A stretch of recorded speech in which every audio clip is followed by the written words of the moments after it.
Welcome to Black Mental Health Matters. My name is Madisun McNair.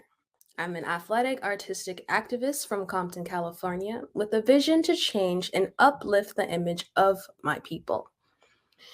I'm a young stewardess who has a passion for improving the well being of the community, and my mission is just getting started one show at a time. We are streaming to the United States of Africa, the Black Mental Health Matters YouTube channel, and LinkedIn Live. Today, we are discussing teen mental health, and I am pleased to have Cameron Temple as my special guest. Cameron is a musician born in Williamsport, Pennsylvania. He is currently pursuing a bachelor's degree in music production at Full Sail University. His relationship with his music and self is something that he would say is ruled by his mental health and at times lack thereof. So let's unpack that. We are discussing mental health when it comes to Black individuals in our age bracket, which is 18 to 25.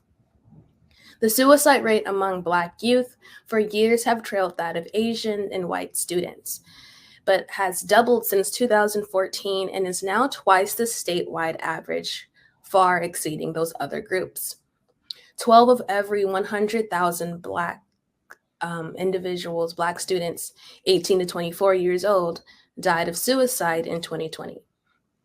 Demographically, Black young people are also more at risk of depression, anxiety, and stress due to the pandemic and the recent spotlight of police violence against Black people. Gun violence, climate change, and economic uncertainty also play a role. So, Cameron, what are your initial thoughts upon hearing these facts? It's definitely not surprising being in the world we're living in now. Children often, the new generation often has to struggle with mental health in a whole different way than anyone has done before, with the use of social media and different things changing every day. So how would you say that the teenage mind gets affected by these disparities that we see and deal with today? I know you mentioned social media. Yeah, social media. I believe um, a lot of the times it may be just people developing a group mindset, a mindset that might be pushed into the group. That's where a lot of stigmas come from. I also believe in the music that we make all day and the past experiences that we have. They really make up our mental stability growing up. So you mentioned the music, like how that affects our mental health. Like, can you give me an example of that? Well, a lot of cases in music, they're really helpful with mental health because they explore a lot of untouched areas that people need to be exposed to. But some other times, music might shed a light on a stigma in a way that's not showing that it's a stigma. It might shed a light on a stigma showing that it's a certain lifestyle that may be desired. Okay, and you, I don't know how, you yourself make music and you said that's like ruled by your mental health and sometimes lack thereof. So let's kind of unpack that a little bit, I guess. Let's talk about your when you're mentally healthy and what that looks like for your music and for yourself. I believe true, and at least in my case, true mental health and showing and expressing an abundance of that, I'd say, means being able to express your maybe trauma or appreciation of something through music, being able to communicate and express anything through music is a sign of good mental health, I believe. Um, I believe that signs of bad mental health, at least for me, it was not making music, not saying anything. Um, Oftentimes, as a musician, when I'm not making music at all, I am just struggling with my mental health. And when I make music, it's sometimes a sign of strength and a sign of like more like a I guess, battle cry and the battle of my mental health, because being able to say anything um, on a mic or on a beat is empowering, especially for a young Black man like myself. So, how do we get more people or Black young people specifically to just express themselves and get out there and, like you said, talk to someone so you don't have such high suicide rates? I believe it within themselves. It always starts with a passion. It always starts with a passion for something. You can't go out looking for something thinking that the solution is bettering yourself. You need to find something you enjoy. You need to find something that makes you feel like yourself, and you need to immerse yourself in that. And I believe personally that if you can lose yourself in that thing, then you can find a lot of outlets to be able to voice your mental health. How do we help them find what they're passionate in? I always thought that communities and like clubs and events that encourage some kind of passionate activity is always welcome. That could be a start to someone's passion. Going to a community where you might just draw and showcase your art that you draw. People can really find their passion in art doing that. All they need is an incentive. With Black teens, it's always someone on the other side that's like putting their 2 cents in and judging. And lots of times, our generation doesn't want to be the butt of a joke, of the next joke, just because they express themselves and how they feel, and they're not in line with what society views or thinks is okay. How do we rewrite that narrative? That's something I definitely noticed too, Madison. Um, if you're not if you're not expressing yourself as an artist or in general, or if you're not showing or expressing any trauma you've gone through, you're definitely at the butt of a joke. And once you do it, you're expected to answer to so many people. I think what we need to push, the mindset that we need to push, is once you do that, um, you need to understand that it's yours, and no one is going to inherently understand how you feel in your own mindset. That's why it's a struggle with mental health, and not like just an answer that no one knows yet. And And everyone, oh, go I'm ahead. sorry, it's different with everybody. But the most important thing is to realize that you are empowering yourself once you make art. And once you make art, you have to realize that no one can take that away from you. No one can say it's theirs and change it. Once you make art, it's out in the world, and it's not just yours anymore, but it's not something that can be taken away from either. But what about those individuals who don't feel like they're artists? What I if believe they feel more like just everyday people? What if they just want to be like a lawyer one day, or they just want to work at the bank or something like that? What if they want to have their own business, but not necessarily create? You know, like how? What do we have for those people? um I believe whether you're an artist or not, you always need an outlet for something. Um, as far as someone who wouldn't be at creating anything, I believe it's not always about doing something that improves you career wise.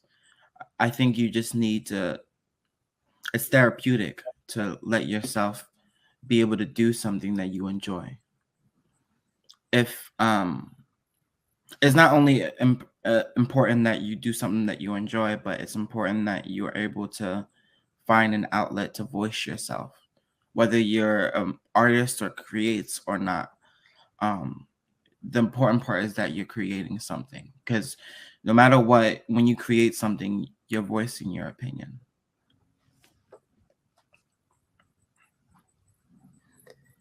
So, if we go back to the statistics that we talked about a little bit earlier in the show, and if you're just now joining us, we're talking about teen mental health as far as the demographics between 18 and 25 years old.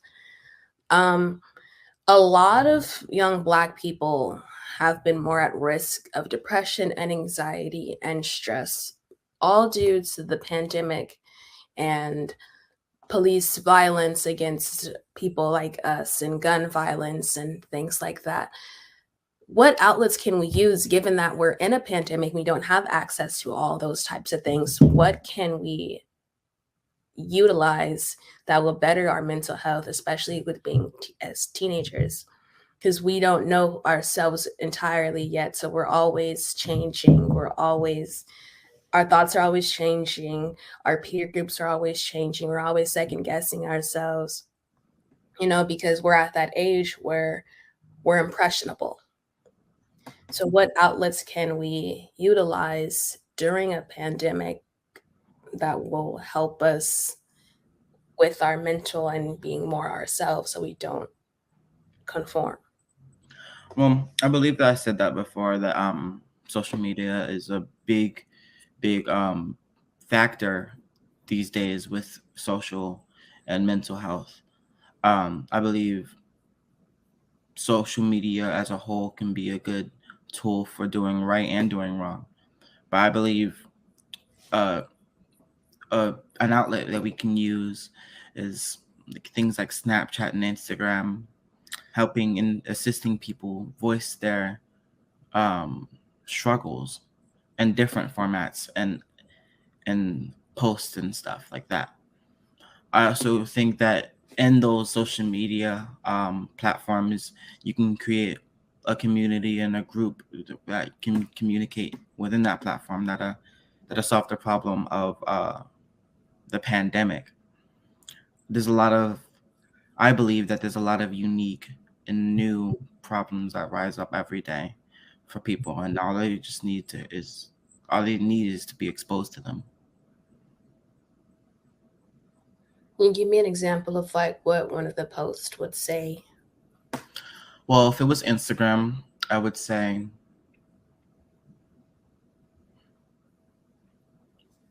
maybe say I was living under a stigma. I would voice that stigma and try to express how it's not the way it is, and welcome a conversation for anybody who sees that post and also agrees or disagrees. I guess I can see what you're saying. Maybe utilizing a platform like Twitter where we have like groups like how Facebook has different you can create community groups within Facebook that talk about certain things, or it's like private or public, anybody can join, depending on how you um I believe at the heart of the solution is communication. So mhm. any social media that can help people communicate with each other in a way they feel normal, I believe they can do wonders for mental health all around the world, especially with Black young teens. I agree that conversations are empowering, especially when every party is open to them. But the thing that we constantly run into with using social media like Instagram as an outlet for Black teens to express themselves, we always run into the issue of that one token individual outside of the race that gives their opinion and their 2 cents to the conversation that doesn't better the conversation. It doesn't move the conversation along. It doesn't uplift. It doesn't make us feel heard. I What can definitely agree, and I believe that alone, when people have different opinions, and of course they're outside the race and they try to add something that doesn't really add, I believe that's a sign of struggle themselves. And I think it's important to understand that there always going to be some risk of vulnerability and risk of um, bad intentions. once you voice your opinions or express yourself in social media. I don't think there'll ever be a way to completely solve the problem of it existing.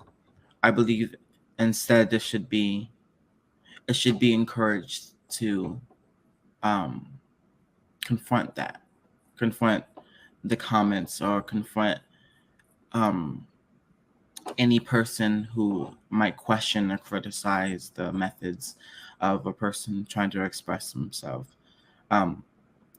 Because I believe it's a topic of communication that needs to be had regardless.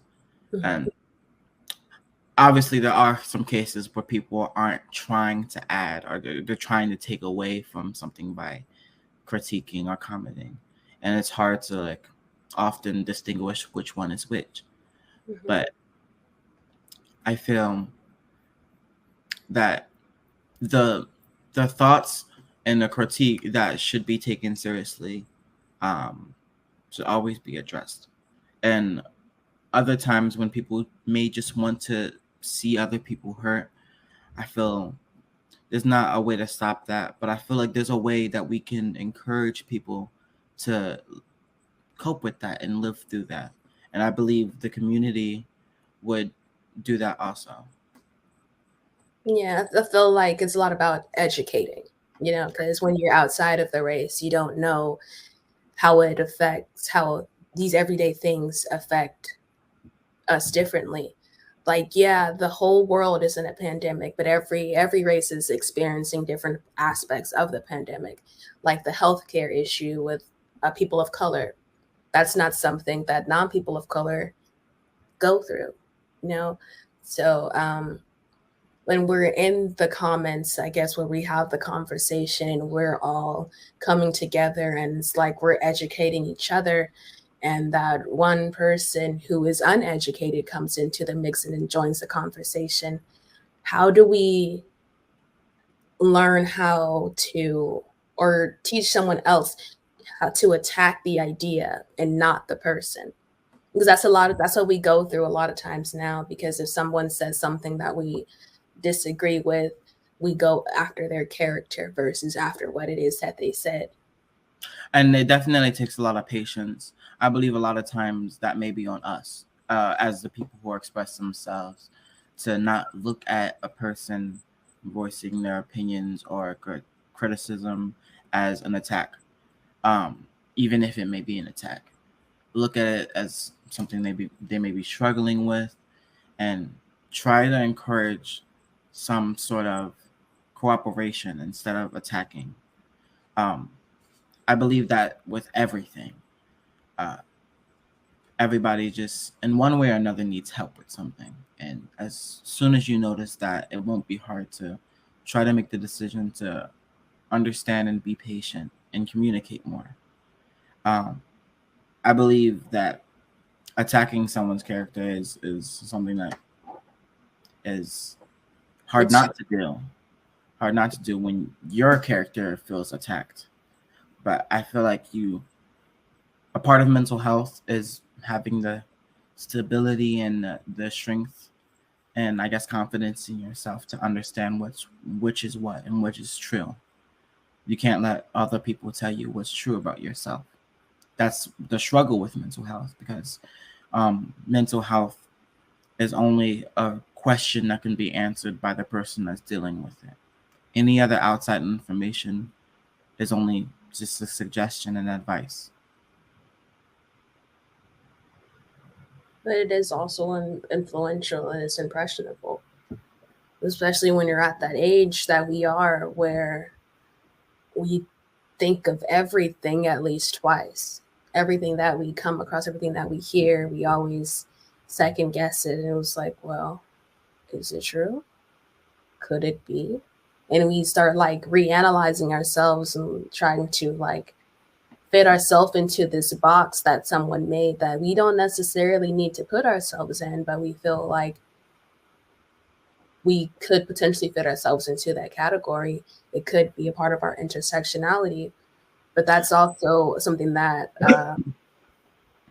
we deal with or struggle with because we're trying to still I figure out think who that's we are, standard.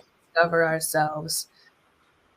So how do we still be as open-minded as we are as being young people and hearing each other out and taking everything that we hear into consideration without it necessarily conforming or changing who we are as a person?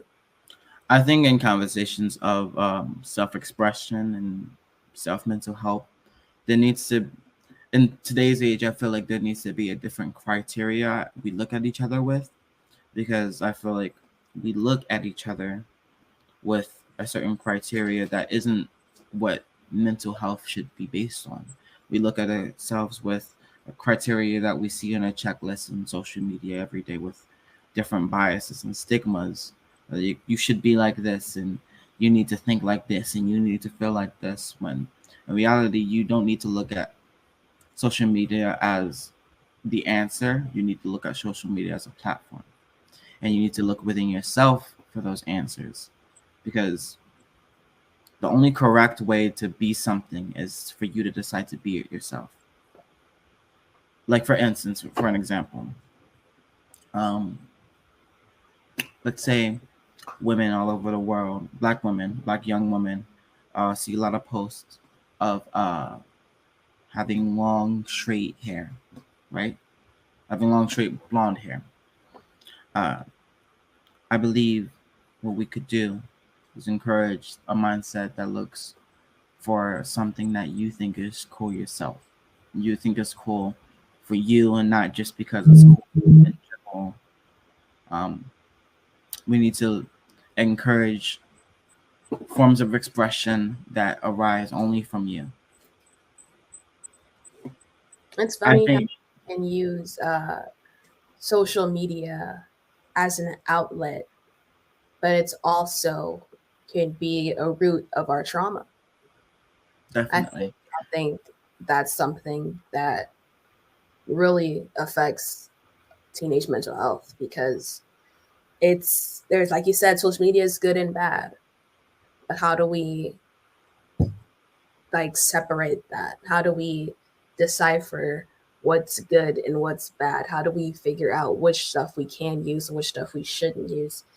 Because the way society works is everything that they want us to be is put out on social media, and we just consume that.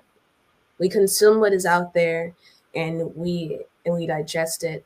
And when we digest it, that's when we decide whether or not it's something that we should accept or just let go.